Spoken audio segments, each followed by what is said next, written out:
Rothschild family एक real life illuminati family. इसके बारे में कहा जाता है कि ये फैमिली चाहे तो एक झटके में वर्ल्ड बैंक को खरीद सकती है। यही नहीं, 18वीं सेंचुरी के बाद से हुई वर्ल्ड की मोस्ट वॉर में कहीं ना कहीं बैकएंड पर इसी फैमिली का हाथ बताया जाता है। रॉथचाइल्ड फैमिली, जिसकी शुरुआत 1760 में मेयर अम्शेल रॉथचाइल्ड ने अपने बैंकिंग बिजनेस से की थी, आज वर्ल्ड के लगभग हर सेक्टर में इनकी प्रेजेंस है। 20 ट्रिलियन डॉलर की नेटवर्थ होने के बाद भी इस फैमिली के किसी भी मेंबर का नाम आपने मुश्किल से ही सुना होगा। दोस्तों, ये फैमिली एक जूविश फैमिली है और जब इनके एक मेंबर लुइस नथेनियल दे रॉथचाइल्ड को 1938 में नाजीज ने पकड़ा था, तब इन्होंने 364 मिलियन डॉलर यानी लगभग 3000 करोड़ की अब तक की सबसे बड़ी फिरौती देकर उनको छुड़वाया था। यही नहीं, 1815 में नेपोलियन को वॉर में हराने के पीछे भी इसी फैमिली का हाथ था। इसके अलावा 2 मिलियन पाउंड यानी आज के 250 करोड़ रुपए पुर्तगालियों को देकर इन्होंने ब्राजील को 1820 में आजाद कराया था। दोस्तों, इस फैमिली की अथाह संपत्ति, पावरफुल लोगों से कनेक्शन, वर्ल्ड वॉर्स में रोल, कैपिटलिज्म की शुरुआत और इंडस्ट्रियलाइजेशन में इनकी भूमिका इन्हें दुनिया के वेल्थीएस्ट फैमिली के अलावा मोस्ट पावरफुल फैमिली भी बनाती है। आज के इस वीडियो में हम इसी रॉथचाइल्ड फैमिली की हिस्ट्री से लेकर इनके वर्ल्ड हिस्ट्री में इंटरफेरेंस तक सब कुछ समझने और जानने की कोशिश करेंगे कि कैसे एक फैमिली पूरी दुनिया पर राज कर रही है। History of Rothschild family. दोस्तों, अगर कोई एक परिवार पूरे यूरोप के इकोनॉमिक और पॉलिटिकल पावर अपने हाथों में रखे और इसकी भनक किसी को ना हो, तो ये बात थोड़ी अनबिलीवेबल सी लगती है ना? लेकिन रॉथचाइल्ड फैमिली के लिए ये एक रियलिटी थी। रॉथचाइल्ड फैमिली सारे यूरोपियन बैंकिंग डायनेस्टीज में सबसे फेमस थी, जिसने लगभग 200 सालों तक यूरोप के इकोनॉमिक और इनडायरेक्टली पॉलिटिकल हिस्ट्री पर बड़ा इन्फ्लुएंस रखा। इतनी ताकत किसी एक परिवार के हाथों में आना, मतलब आप सीधे सीधे इस परिवार को यूरोप का भाग्य विधाता कह सकते हैं। दोस्तों, जिस बैंकिंग हाउस की शुरुआत कर रॉथचाइल्ड फैमिली ने अपना वर्चस्व कायम किया, इसकी शुरुआत या इस बैंकिंग हाउस की एस्टैब्लिशमेंट मेयर एम्सचेल रॉथचाइल्ड और उनके 5 बेटों Amschel Mayer, Solomon Mayer, Nathan Mayer, Karl Mayer और जैकब या जेम्स मेयर ने की थी। फ्रैंकफर्ट जर्मनी से शुरू किए गए इस बैंकिंग हाउस को मेयर और बेटों ने मिलकर कुछ सालों में ही इंटरनेशनल बैंक बना दिया।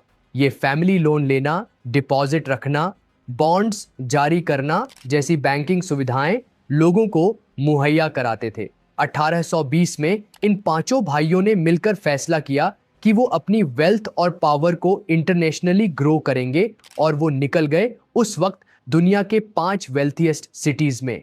इन्होंने लंदन, पेरिस, वियना और नेपल्स में अपने बैंकिंग हाउसेस एस्टैब्लिश कर लिए। मेयर और उनके सबसे बड़े बेटे एम्शेल ने फ्रैंकफर्ट से बढ़ते बिजनेस को संभाला, जबकि नाथन ने 1804 में लंदन में एक ब्रांच एस्टैब्लिश की। जैकब 1811 में पेरिस में बस गए और सोलोमन और कार्ल ने 1820 के दशक में वियना और नेपल्स में बैंकिंग हाउसेस खोले। अब रॉथचाइल्ड सन्स इंटरनेशनल बैंकर्स हो चुके थे, लेकिन उनके लिए इतनी वेल्थ अब भी कम थी। वो अपनी पोटेंशियल जानते थे कि वो और कितना हासिल कर सकते हैं, जिस वजह से उन्होंने बैंकिंग और फाइनेंस के अलावा बिजनेस, माइनिंग, एनर्जी और रियल एस्टेट सेक्टर में इन्वेस्ट किया। उनकी फोरसाइट की वजह से आने वाले कुछ ही सालों में रॉथचाइल्ड फैमिली दुनिया की वेल्थीएस्ट फैमिलीज की लिस्ट में शामिल हो गई। लेकिन आज भी अगर उस फैमिली के बारे में बात होती है तो सिर्फ इसलिए क्योंकि बहुत से हिस्टोरिक इवेंट में ये फैमिली डायरेक्टली या इनडायरेक्टली इन्वॉल्व रही है। Rothschild families major involvement in history.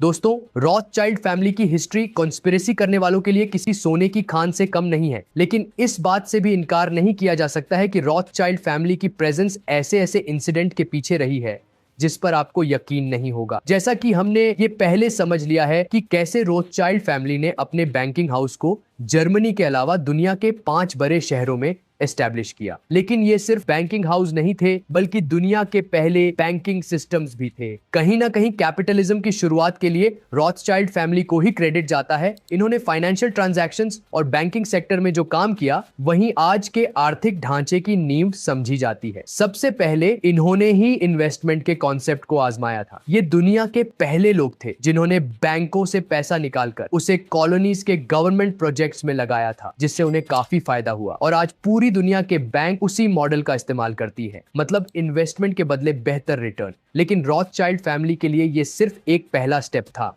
अभी उनकी मंजिल कुछ और ही थी। इंडस्ट्रियल रेवोल्यूशन दौरान बैंकिंग बिल्कुल नया मोड था। लोगों के लिए किसी जगह अपने पैसे को रखना, इन्वेस्ट करना, लोन देना और एक जगह से दूसरे जगह भेजना काफी मुश्किल था। ऐसे में इंटरनेशनल बैंकिंग तो आप भूल ही जाइए। ऐसे समय में रॉथस्चाइल्ड के इंटरनेशनल ब्रांचेस कारगर साबित हुए और उनके लिए प्लस पॉइंट ये था कि ऐसा करने वाले वो पहले बैंकर्स थे। उनके पास एक बहुत ही मजबूत और advance intra bank communication system था, जिसका एग्जाम्पल ये है कि 1800 वर्ष में उन्होंने अफ्रीका के कॉलोनाइजेशन के लिए पैसा अवेलेबल कराया था। और एक दौर तो ऐसा था कि ये फैमिली यूरोप में बैठे बैठे अमेरिका में सबसे बड़े बैंक को कंट्रोल करती थी। इसी नेटवर्क का फायदा उन्हें तब भी हुआ जब ब्रिटेन ने नेपोलियन को हरा दिया, जिसे ऐसे समझिए कि बैटल ऑफ वाटरलू में हुई नेपोलियन की हार ने रॉथस्चाइल्ड फैमिली के कैपिटल को कई गुना बढ़ा दिया।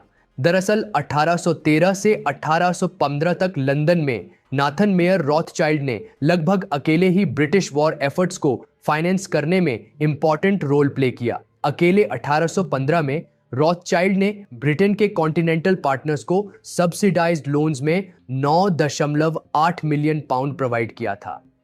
यानी कि रॉथस्चाइल्ड फैमिली ब्रिटेन के साथ साथ पूरे यूरोप के लिए काफी जरूरी हो गई थी। लेकिन जब 1815 में नेपोलियन ब्रिटेन से हार गए तो इसकी खबर ब्रिटेन तक पहुंचने से पहले पहुंच गई रॉथस्चाइल्ड फैमिली तक, वो भी पूरे 24 घंटे पहले। जैसे ही रॉथस्चाइल्ड्स को यह बात पता लगी कि नेपोलियन हार गए हैं, उन्होंने इसका फायदा उठाने के बारे में सोचा और उन्होंने ब्रिटेन में अपने शेयर्स बेचने शुरू कर दिए, जिससे लोगों को लगा कि शायद ब्रिटेन हार चुकी है। इसी वजह से रॉथस्चाइल्ड को देखकर ब्रिटेन के बाकी लोग भी अपने शेयर सस्ते दामों में बेचने लगे। लेकिन यहां गेम ये थी कि जो भी शेयर उस दिन बेचे गए, उन सबको रॉथस्चाइल्ड फैमिली के लोगों ने ही खरीदा। ऐसे में जब अगले दिन ब्रिटेन के जीतने की खबर सबके पास तक पहुंची, तो वैसे ही लोगों ने वापस से शेयर खरीदने की शुरुआत की। लेकिन अब वो सारे शेयर महंगे हो चुके थे। इस तरह सस्ते शेयर को खरीदकर उसे महंगे दामों पर बेचकर इस फैमिली ने बहुत प्रॉफिट कमाया। इस हिस्टोरिक इवेंट के बाद रॉथस्चाइल्ड फैमिली की इन्वॉल्वमेंट और भी कई हिस्टोरिक इवेंट्स में देखने को मिली, लेकिन उनका सबसे बड़ा रोल फर्स्ट वर्ल्ड वॉर में माना जाता है। इंडस्ट्रियल रेवोल्यूशन के दौरान रॉथस्चाइल्ड फैमिली पहले से ही वेपन्स और वॉर इक्विपमेंट के सेक्टर में इन्वेस्ट कर चुकी थी, जिसका फायदा उन्हें फर्स्ट वर्ल्ड वॉर के दौरान हुआ। ये 1900 का एरा था, पूरी दुनिया बदलाव से गुजर रही थी। ऐसे में कहा जाता है कि रॉथस्चाइल्ड फैमिली ने ही पैसा कमाने के लिए प्रथम विश्व युद्ध को शुरू करवाया था। आपको जानकर हैरानी होगी, लेकिन फर्स्ट वर्ल्ड वॉर में इन्होंने एलाइज और सेंट्रल पावर्स दोनों को ही गोला बारूद, हथियार और मेडिकल सामान बेचकर इन लोगों ने बहुत ज्यादा पैसा कमाया था। कुछ थ्योरीज की माने तो रॉथस्चाइल्ड फैमिली ने ऐसी सिचुएशंस क्रिएट की जिनसे फर्स्ट वर्ल्ड वॉर शुरू हुआ और इससे उन्हें जबरदस्त कमाई की। इतना ही नहीं, ये कमाई यहां नहीं रुकती है। इस फैमिली का हाथ भले ही सेकेंड वर्ल्ड वॉर के शुरू करने में ना हो, लेकिन सेकेंड वर्ल्ड वॉर के दौरान इन्हें फायदा बराबर होता रहा, क्योंकि उन्होंने वापस द्वितीय विश्व युद्ध में अलाइज और एक्सिस पावर्स दोनों को फंड किया था। लेकिन सेकेंड वर्ल्ड वॉर में अमेरिका पार्टिसिपेंट नहीं था, इसीलिए वॉर का लेवल बहुत ज्यादा बड़ा नहीं हो रहा था। इसीलिए अमेरिका को वॉर में हिस्सा लेने के लिए रॉथस्चाइल्ड फैमिली ने ही मजबूर किया, क्योंकि ऐसा माना जाता है कि उन्होंने पर्ल हार्बर पर हमला करने में जापान की मदद की थी, जिसके बाद अमेरिका युद्ध में कूद पड़ा था। साफ है कि इन दोनों वॉर्स में नुकसान तो पूरी दुनिया ने झेला, लेकिन सबसे ज्यादा फायदा हुआ रॉथस्चाइल्ड फैमिली को, जिसने युद्ध के दौरान ही नहीं, युद्ध के बाद भी बहुत फायदा कमाया। युद्ध के बाद चाहे हारे हुए देशों को कर्ज देना हो या फिर जीते हुए देशों के डेवलपमेंट के लिए इन्वेस्ट करना, कुल मिलाकर इनके दोनों हाथ घी में थे। इसी फैमिली ने ब्रिटिश सरकार को जरूरत पड़ने पर बड़ा लोन भी दिया और देखते ही देखते दुनिया के सबसे बड़े प्रोजेक्ट स्विस कनाल में रॉथस्चाइल्ड फैमिली एक मेजर शेयर होल्डर बन गई, जिससे आज दुनिया भर के ट्रांसपोर्ट का बड़ा हिस्सा गुजरता है। अब यही से आप अंदाजा लगा सकते हैं कि इनके पास कितनी वेल्थ होगी। लेकिन हिस्ट्री सबसे अमीर फैमिली के आज क्या हालत है, आइए जानते हैं। Wealth and current position in world. दोस्तों, ऐसा नहीं है कि रॉथस्चाइल्ड फैमिली सिर्फ 20th सेंचुरी के हिस्ट्री का मेजर हिस्सा रही है, बल्कि आपको बता दें कि 21st सेंचुरी में भी इस फैमिली ने इकोनॉमिक क्राइसिस से निकाला है। साल 2014 में जब आइवरी कोस्ट और 2015 में कैमरून इकोनॉमिक क्राइसिस से जूझने लगा, तब रॉथचाइल्ड ने ही उसे इंटरनेशनल मार्केट में वापसी करने में मदद की। चैड को भी बुरे दौर से निकालने में इन्होंने ही मदद की। रॉथचाइल्ड फैमिली की कई देशों में अलग अलग ब्रांचेस हैं, जिससे ये तो कहा जा सकता है कि भले ही सामने नहीं, लेकिन इनडायरेक्टली कहीं ना कहीं पूरी दुनिया में इस फैमिली का इन्फ्लुएंस है। आज अगर देखें तो रॉथचाइल्ड फैमिली की टोटल प्रॉपर्टी $400 बिलियन बताई जाती है। इस फैमिली के पास दुनिया भर में 1800 से ज्यादा रॉयल मैंशंस, 100 से ज्यादा प्राइवेट जेट्स और दुनिया भर की बड़ी कंपनीज में शेयर्स है। इतना ही नहीं, दुनिया के top stock marketers New York stock exchange, Tokyo stock exchange और लंदन स्टॉक एक्सचेंज में लार्ज शेयर्स इन्हीं के हैं। अगर हम इनके लिक्विड प्रॉपर्टी की बात करें तो ये डॉलर्स, येन और यूरोस में सेव्ड है। दोस्तों, रॉथचाइल्ड फैमिली के बारे में कई अफवाहें भी हैं। ऐसा कहा जाता है कि ये फैमिली पूरी दुनिया का पैसा कंट्रोल करती है। इसके अलावा इस फैमिली को पूरी दुनिया में वॉर्स को बढ़ावा देने का भी जिम्मेदार माना जाता है। रॉथचाइल्ड फैमिली के बारे में ये अफवाह है कि इसने ही अमेरिकी राष्ट्रपति जॉन एफ कैनेडी की हत्या करवाई। इतना ही नहीं, ऐसा कहा जाता है कि इस परिवार ने दुनिया भर में 6 राष्ट्रपतियों की हत्या करवाई।